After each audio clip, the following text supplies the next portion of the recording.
Good morning, neighbor. Welcome back to the Morning Minute Meditation. Thank you for joining me today.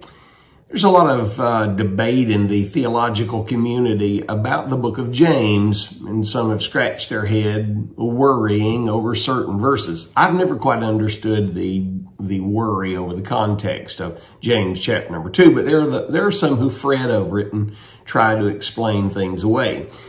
There is the crowd that says that because James chapter 2 verse 20 and 26 say that faith without works is dead, then we obviously are saved by our works, or at the very least kept saved by our works.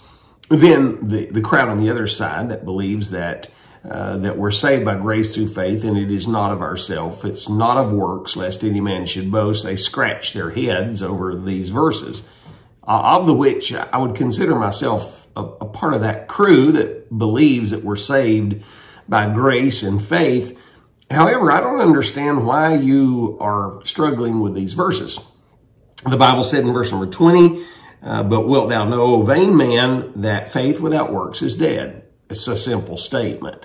Verse 26 said, for as the body without the spirit is dead, so faith without works is dead also. In other words, if we have faith, it will work. The evidence of the fact that we do have faith, saving faith and regenerating faith, is the fact that this new birth brings a new life, which will be clearly evident in the individual who is saved by the grace of God. And so our faith, if we say we have faith and there is no work to prove that we have it, then it is a dead faith. It isn't relevant. I think that's fairly simple, don't you? Well, let me ask you a question in the reality of your faith. Do you exercise faith as a believer, and then the work that you put behind the exercise of your faith proves that you believe what you're asking God for? Oftentimes we ask God by faith, but yet we ask in unbelief. We ask not believing that God is going to do what we have asked him to do. The Bible said, now unto him that is able, and we know that God is able to do exceeding abundantly above all that we ask or think, according to the power that worketh in us. I was reading behind Edna Butterfield, and in her writing, she was talking about her husband, Ron, who is a teacher. His assignment for the year was to teach some very mentally challenged students their education for the year in his school system. She said that Ron chose to exemplify and major his teaching on their capabilities, not their incapacities. And so what he did was he emphasized learning things they could learn.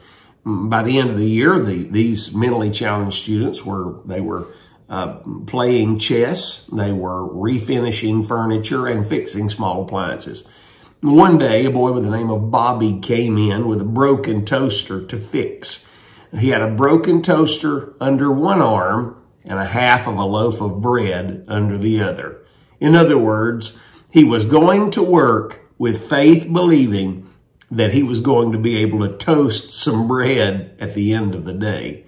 That is faith and works exemplified by way of illustration in a perfect fashion. So when you go out today carrying your faith into the marketplace, do it with faith, believing that your work will accomplish some things, and faith will be right there side by side, hand in hand, working with you and seeing God do the impossible in your life. Hey, don't sit around like a bump on a log or a knot on a frog. You get ready, friend, and you work to the end of serving your Lord, that he may say at the end of the day, well done, thou good and faithful servant. Consider what I say today and have yourself a great day.